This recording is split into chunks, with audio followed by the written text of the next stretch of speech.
When coffee is so important. Many moons ago, I worked for a building management company in downtown Minneapolis. Part of the position included handling all the parking spot rentals prior to when these would have been on a simple computer screen. They were folders. Thousands of them.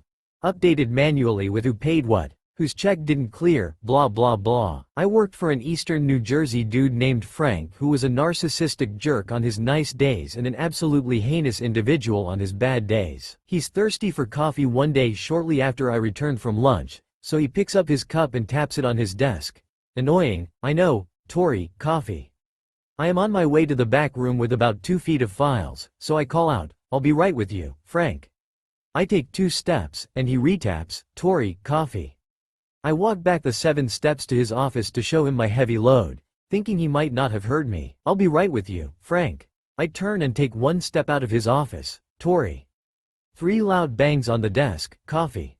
NOWWW. I turn back into his office, pull my arms out from under the files, and drop about 300 folders of data. Contents fly everywhere. I step over the pile, grab his cup, coming right up.